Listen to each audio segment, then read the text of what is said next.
Hi friends, இன்றைக்கி நம்ம வீட்டில் மோர் குழம்பு தான். நான் ஏற்கனவே மோர் குழம்பு வைக்க தேவையானது என்னென்னு பார்த்தீங்கன்னா, 2 சின்ன சைஸ் வெங்காயம் கட் பண்ணி எடுத்து வச்சுருக்கேன்.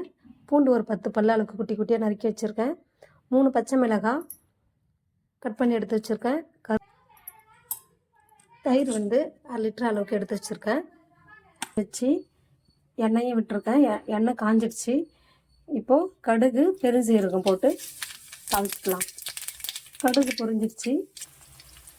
வெங்காயம் ஆட் பண்ணியாச்சு. பச்சை மிளகாய், கருவேப்பிலை,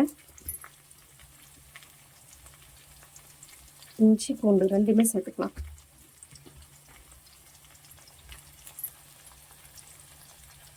இது சேர்த்து நல்லா வதக்கிக்கலாம்.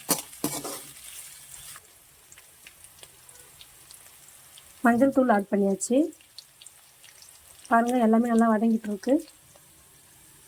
பாருங்கள், எல்லாமே நல்லா வதங்கிடுச்சு. இப்போ கரைச்சி வச்ச மோர் இது கூட ஆட் பண்ணிக்கலாம்.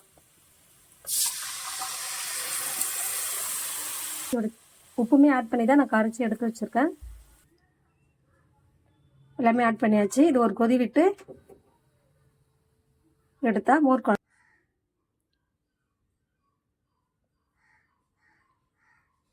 மோர் குழம்பு உருளைக்கிழங்கு